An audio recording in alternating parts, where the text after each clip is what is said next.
Welcome to Build by People Leaders podcast, brought to you by Hydra AI, your AI powered coach for leaders in tech. I'm your host, Daria Rudnik, and this show is for HR and L&D leaders, those who are building real impact from within and building AI ready organizations. If you go to dariarudnik.com, you can download AI Ready Team Framework, your practical guide to building teams, mature teams, ready for AI era. And today I have a very special guest, and I'm so excited to have this conversation because this is the person who is building AI ready organizations every day. And it's Monica Duque, a senior people and HR leader with experience scaling people functions in fast growing international organizations. Monica helps founders and leadership teams evolve HR into a strategic partner during periods of rapid growth. A key highlight of her work has been transforming an organization into an AI first company by redesigning the org structure, roles, and decision making models to embed AI into how business operates. So, welcome, Monica. I'm so happy to have this conversation with you. And please tell us a bit about yourself and your journey. Hi, Daria. Thank you so much for the invite. I'm very excited to be here as well. So, my name is Monica. I've been in HR for the past 7, 8 years of my career. I started my career as a labor and employment lawyer, and eventually I shifted to the HR world. And for me, it's just fascinating being like alive in this time where everything is changing with AI. And yeah, I think that the past year we've been transforming how our team works, and there's a lot of amazing things I would love to share with you as well. Well, thanks. And I'm super excited. I have so many questions to ask you. But let's start with like what statistics and data tells us. There are a lot of HR tools. I mean, recruitment and operations, and HR people are using AI. But on the other hand, there is I think it was the IBM report that tells us that less than 1% of CEOs actually see HR as strategic partners in AI transformation. And I'm curious to know what's your opinion on that. Why do you think that is? I love that question. So, to be honest, one of the things that I think that CEOs don't see HR as a strategic partner is because honestly, we don't own the processes, right? But with AI, we are the ones owning the process. Like transformation should come from our people. You need to transform the mindset. You need to transform the culture of your organization. Otherwise, the transformation is not going to happen, right? So, yes, that number is very, very low, but we still can do it. I'm doing it today. I'm sitting in the table. I'm sitting with the founders. I'm driving a strategy. And I think that the secret recipe for that, we can keep it until the end and we can share it with you guys. But there's a lot of things that we can do to make sure that we gain like this seat in the table. Oh, I love that. Yes, we'll please stay with us till the end. We'll share the secret recipe to successful AI transformation. And I totally agree with you that AI should sit at the table while organizations becoming AI ready or AI first organizations.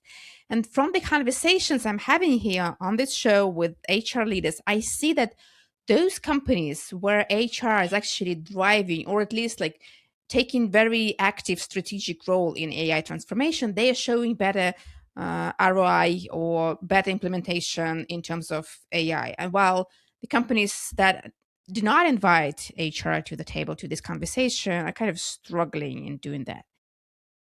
And I'm wondering for all HR people out there, what would you recommend? How can they go out proactively and what should they say? Please include me. Please invite me to the meeting. What? Never say that. No, no, no.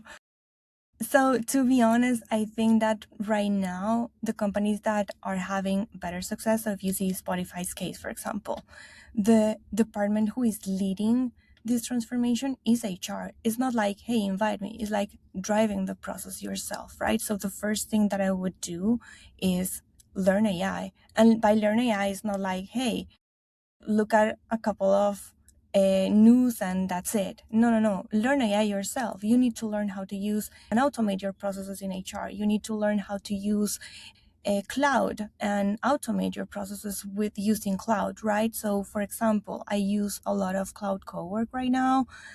we've automated, I think, the majority of our processes, and that leave us like a lot of time to do other things. And the curious thing about AI is that people and CEOs and founders, they don't believe the potential until they see results, right? Which is accurate. I mean, it's a perfect mindset. But then when you start showing those results, that mindset shifts completely. And for us, I think it is incredible. But one of the teams in my current company that has developed and automated more is the HR team. So we lead by example. That's the only way for you to gain like this opportunity to be included. And then people will come to you. Hey, you did that with your team. How can you help me with mine? And then right now we are driving the whole change in the organization. We actually have a beautiful AI tracker right now. We're doing a lot of different initiatives, and it is amazing because we have the numbers. So remember that when you want to sit in the table with a CEO, when you want to be included, you need to speak the same language. HR usually speaks like current people language, and that is a language that no one understands in an organization. So you need to start speaking with numbers. So for me is, how are you going to speak with numbers? I'm going to give you one example. Currently in my company, we have one KR, which is at least one agent per full-time employee. So very straightforward. And every single week, we're tracking how many agents have you built. And it's amazing. People are building agents. So it is incredible. I'm curious how you measure success of those AI agents, because again, from what I see on the market, everyone is playing with AI. Like I think 98% of companies are actually implementing AI at some stages in some various functions. But to be honest, very few, I think it's less than 5% actually see ROI on the AI initiatives. How do you measure effectiveness of your AI transformation? That's a great question. So I think we have two different ways to measure it. The first one is, of course, the time that you are saving by building this agent. So this is a crazy way we're measuring it, but we'll love it because it's very tangible. And actually, the board loves it as well. Like they're seeing tangible results. So, for example, this year, we ended up the year with, I think that like 10 headcount less than was initially planned for the year.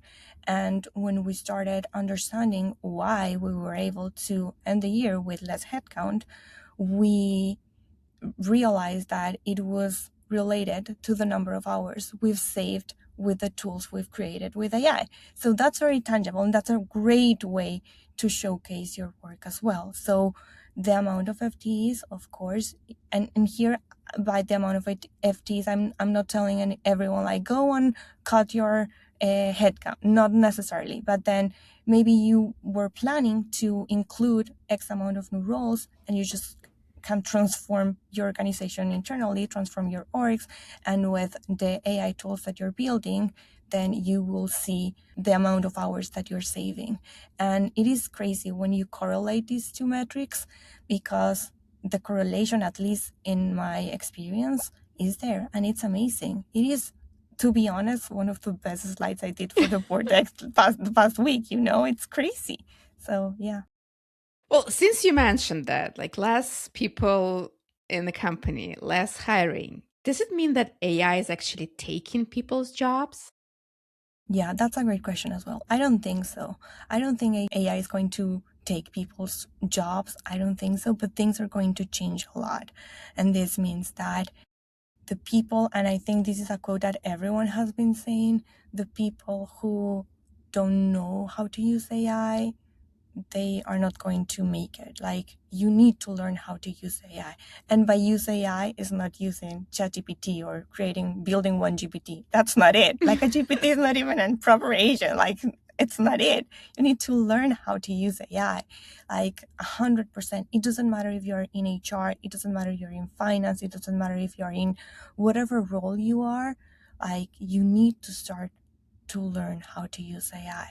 So a lot of people, when they see our charts and the amount of hours saved and everything, and they see the amount of hours HR has been saving, it's crazy because We're an HR team. We're not a technical team. We're a team of, last year we were a team of two people building, like doing a lot of things. And we managed to automate almost everything in our department. That's crazy. That's And a great example. I mean, everyone yeah, should. It's an amazing, yeah. yeah. And then when people say, no, but I can't do it, I say, well, I'm in HR. What do you mean? If HR can do it, I think you can do it, right? And then you see the response of the person, and it's crazy. And you're right. I mean, we all have a great tool to learn, like AI. If you don't know how to use AI, ask AI and help you learn how to use AI. Ask AI how to build your first AI agent. It'll help you. There are a lot of, again, there are a lot of tools, there are a lot of frameworks, and it's just regular chat GPT. Start with it. Start with something. Start trying, experimenting, failing, and then you'll make it.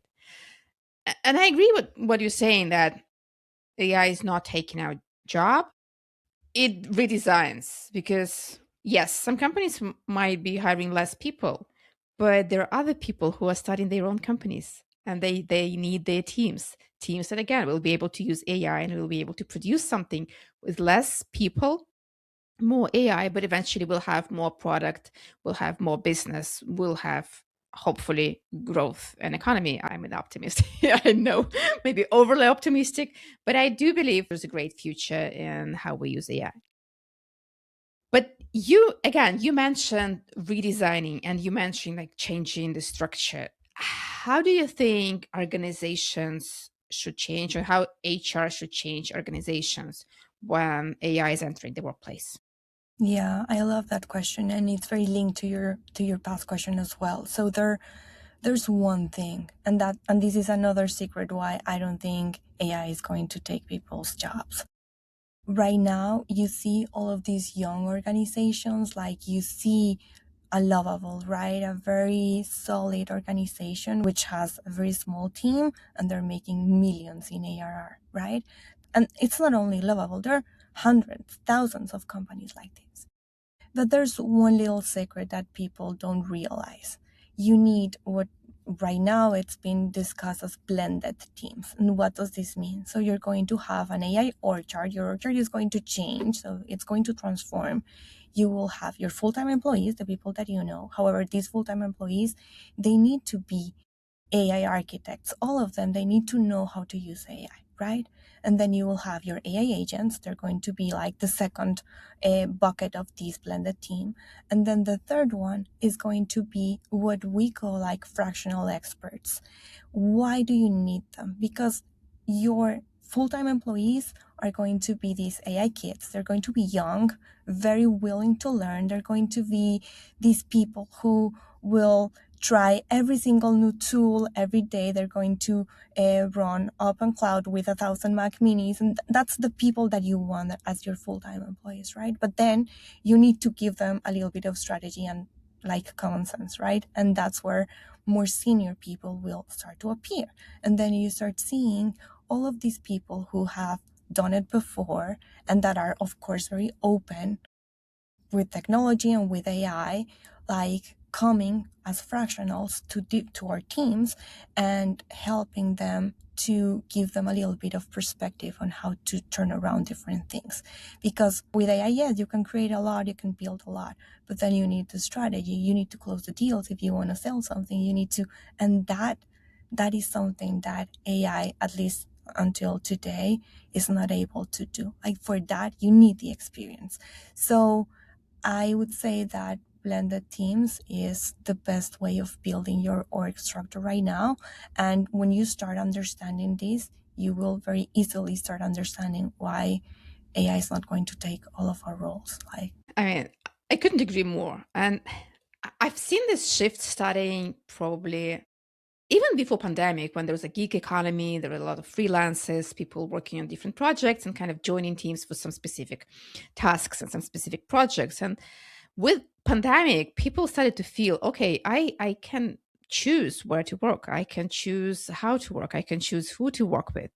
And we have even more freelancers. And now with the, again, with the economy and I see a lot of senior leaders who don't want to be in this constant wheel of chasing some new target, new corporate target, but who want to see some meaning, who want to build something. And they are joining companies as fractional CTO, CMO, CHRO, CLOs. They bring strategy, but on kind of a specific level and specific time frame, and then they go and they consult. And with AI, that even amplifies that change.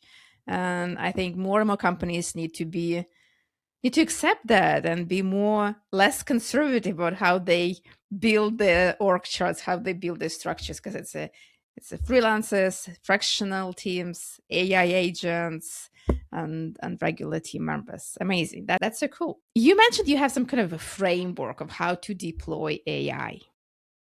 Do you Yeah. want to share? So, I mean, it's not like a proper, I'm not a corporate person, I'm a startup person, right? So that's one thing. So it's not like a super proper framework, but to be able to do these, to be able to drive this transformation, of course, one, you need to gain your seat at the table. And the only way to do that is start showing some results. So that's the first thing to go.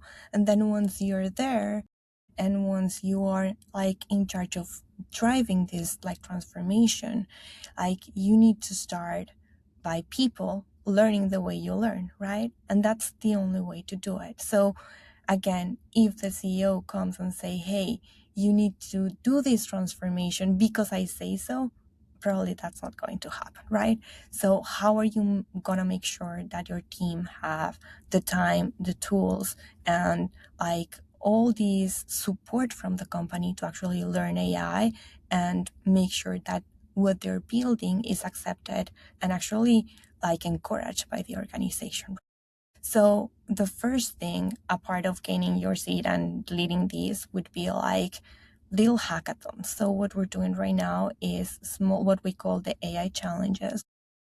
I think we're in phase number 2. We have 3 phases, and we divided our organization. This is the second time we do it. So the first one was a year ago. The second one it's right now. We divided in 3 phases, and our team is like in 1 week of a learning mode. So they are learning different things. We have like a challenge in our lovable web, and it's amazing. You unlock different challenges daily, and then you learn certain things, and you start from scratch. How do you prompt? How do you create a GPT? How do you build a very small n8n framework? Yeah, like these typical, like very, very basic things. And then after that second week, they are in building mode. And in building mode, they have 2 days of totally building their challenge. So depending on your role, at the beginning of the AI challenge, you're given like a specific challenge for your role. So for example, in HR, you need to build a tool that is going to help us to analyze the NPS score better. That's it, like a small challenge, right? And then day 1 and day 2 of the building week, they would be off, 100% off, and they will be just building their tool. And then on Friday, AI Friday, they present like a small hackathon, but they're non-technical people. Don't get me wrong. I'm not doing this with technical people. Our technical people are amazing using AI already. They don't need to learn anything. But we do it with the non-technical team. And then they present. They have 3 minutes and they have to present. And it is crazy to see the change in mindset of these people. Like before the 2 weeks, they were like, no, I cannot do it. I'm not able. This is super hard. I open it in and I have a headache. Right now, everyone knows what a node is. Everyone knows how to connect an API key. They know things. And we see that change very fast. 2 weeks. And you see change. And then we're tracking everything in our tool, the AI tracker. And then people just log in and they start uploading all of the things that they created in their challenge.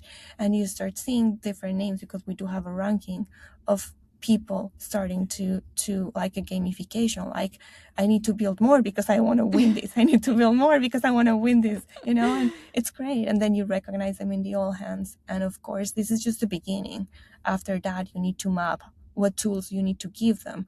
We're a startup. We don't have unlimited money. We don't have unlimited resources. So what I did was, instead of buying swag for 2026, we decided to invest that money in the AI challenge, and we are granting everyone like $50 for them to invest in the tools they want to use for the challenge, and that's it. And after that $50 are completed and are like spent, they are completing a survey, and then we need to start working with finance to see how are we going to give the tools that each person needs, right? And then after that, you're going to start seeing that change in mindset. And yeah, so that's a little bit of how we're doing it. That's a great example. Well, first of all, it's learning by doing. You do something and you learn along the way.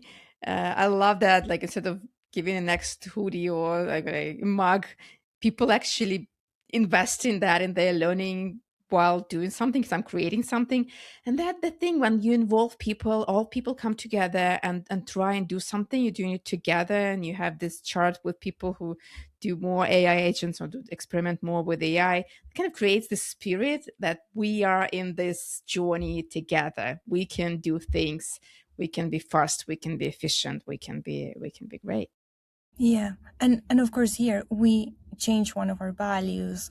Leaders are presenting as well. It's not just like everyone else. Leaders are presenting. Like the first phase, I presented. Of course, no one knew I was going to present, but at the end, I was like, "Hey, we lead by example. I'm presenting today as well," and I presented at my tool. And leaders present. They have the same challenge. They have the same time. They need to present as well. You lead by example, and then people are very excited because they see how their leaders are also in the same boat trying to learn. I think that there's a big disconnection between leaders who push people to learn AI and leaders who learn how to build AI. And with their teams together, they start building. Yeah. I'll play a little skeptic and ask you a tough question. Of course, go. Well, I've seen teams and companies being excited with AI and kind of starting, yes, let's go for it, let's do it. But when people use AI wrong, kind of overuse AI or don't use it for the right purposes, they kind of lose engagement and motivation because when we overuse AI, mind goes blank. The brain actually becomes disengaged when we don't use AI in the right way. And on the other hand, like people using different tools, they're trying to like stick to those tools and not use kind of unified approach and unified metrics. How do we measure success? So I'm curious, like, what's your take on this sustainable and cautious use of AI? Like, still being optimistic, but very conscious about how we use it. Yeah, I love that. So, to be honest with you, right now we're pushing everyone to use every tool to learn a lot, but you need to be very cautious with certain things. Like, of course, cybersecurity for the company, and then for the person who is using the tools, I would say, yeah, mental health, but mental health in a different way than the one that we've seen until this point, right? Currently at my company, what it does is that it connects like brands with influencers. So we are very heavy users of all of these tools that affect your mental health, like TikTok, right? A lot of our team their job is to be on TikTok every single hour of the day, right? And that's crazy because you cannot imagine how a person can sustain this, right? So I mean, I don't have an answer for this 100%, but I think that at the end, you need to start seeing for these red flags. So when you start seeing that a lot of people are burning out, if you start seeing a lot of people raising their hand, like this is an experiment. Like I wish I had all the answers. I don't. We are all learning how to live with this new reality, but I do think that mental health and needs to be somehow protected by the company for the employee. And then on the other side, the company needs to make sure they have their cybersecurity covered because people, there's a lot of tools and a lot of tools that are very insecure. So I think it goes both ways, and the company here needs to be very strategic, need to protect the team, and of course need to protect the cybersecurity of the company. Well, thanks for being honest and open answering that question. I know a Yeah. lot of companies are in this experimentation, trial and error stage, and kind of thinking further ahead. Okay, we're trying this, but we need to be mindful about what's coming next, and we're watching for the red flags. That's very smart. If you had a magic wand and you could solve one professional challenge HR has, what would that be? So for me, it's reputation, and maybe you don't like this answer because it's not like, I mean, in terms of doing things, I think we're capable of do whatever we want. So for me, yeah, the sky's the limit. I don't think that we're limited by anything else than reputation. When you say, that's why I don't have the HR word in my role. My role is head of people. I don't like much the HR word, and I don't like it because it has a bad reputation. And we actually in the company make a lot of fun about that. We have one of our agents is called Karen from HR, which is crazy, and people just laugh about it, right? Because it's so Karen, like HR, it's so boring, and people believe you're like, I don't know, doing agreements and paying payroll, and that's what you do. But the thing is that that's not what you do. You are running and driving a strategy in the company. So for me, that bad reputation, it needs to go away, and hopefully with AI we can make this happen. Yeah, I agree. And with talk conversations like this, talking to people who show example and really lead AI transformation, I think a lot of HR people can take this approach, and that's how we change our reputation. Okay, now I have a few kind of personal rapid fire questions. It's gonna be fun. Are you ready? I am ready. Let's do it. Are you a tea person or a coffee person? Well, I am from Colombia. My answer should be I love coffee, but I don't. I love tea, so I'm a tea person. Dogs or cats? Dogs, 100%. Would you rather take a message or a phone call? A message. I hate phone calls, and I hate voice notes as well. So I have a lot of things to do, so I need to constantly, like be on my phone, and yeah, my agenda is back to back with calls. So I can never answer my phone. I'm sorry for those who call me. Mm-hmm. What did you want to be when you were a kid? I wanted to be a veterinarian, so I love animals, and that's what I wanted to be. I didn't do it, but I wanted to be. What's one rule that you've broken but don't regret?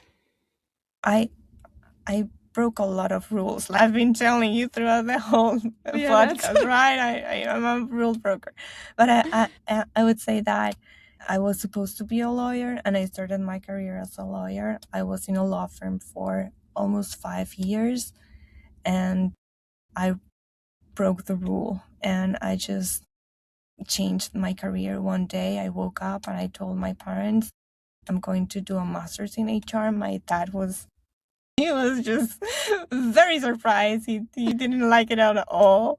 And yeah, that's what I wanted to do. And here we are. So. Doing an amazing job. Well, in HR and changing the way many HR people operate. So yeah, good job.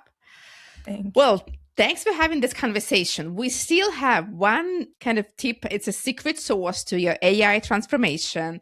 So stay with us, and Monica will share it at the end of this conversation. But before we go to that, before we go to this final secret sauce, well, how people can reach out to you? How can they find you? Yeah, so they can find me in LinkedIn. So, I mean, pretty straightforward. Just DM me. I'll try to answer as soon as possible. Maybe you can put in the subject the name of the podcast and, build by people. And then I can just filter and make sure I can answer to her. All right. Well, the link to Monica's LinkedIn profile is in notes to this episode. And again, thank you for having this conversation with me. Thanks for sharing your experience, for being open and honest, answering even tough questions, because I know we don't have all the answers, but that's how we learn. We try, we experiment, we learn from that. But please tell us now, what's the secret sauce to successful AI transformation? Yeah, so my secret recipe, I hope it works for everyone, right? But this has been working for me and for some people I know. And all of this transformation, it's a change in mindset. That's the only way to do it. You need to change the way your team members are thinking, the way they're operating, their way of working. That's the only way. And then to do that, and I think I mentioned this before, this is not top down. This is not a CEO or leadership team saying, hey, you need to go and do that. You learn AI and you bring all the results to us. That's not how it works. So the transformation needs to be bottoms up. And here is the secret for this to happen. Lead by example, right? I think I mentioned this throughout my whole conversation with you, Daria. And when you lead by example, when your leaders are doers and they are down in the trenches, learning with their teams and learning the tools, things are things start changing and you start seeing the changing mindset that you need. Of course, and I'm an HR person, I did change my values, by the way. And you know, like, values are very important in my company, but it goes a little bit beyond, right? So for me, you change your values when the organization is starting to behave in a different way. That's the culture is your DNA. So you need to change that mindset of your teams. And the only way to do it is leading by example for me. Well, thank you so much. That was an amazing conversation about AI and how organizations should change, about fractional roles and AI agents, and how HR and non technical people can build their teams of AI agents. And the secret sauce, the secret recipe to successful AI transformation in changing mindset. So, thank you, Monica, for sharing this with us. Thank you for all listeners who've been watching and listening to this episode. If you like it, please give it 5-star review on Apple Podcast or Spotify and subscribe to our YouTube channel and stay tuned for the next episodes.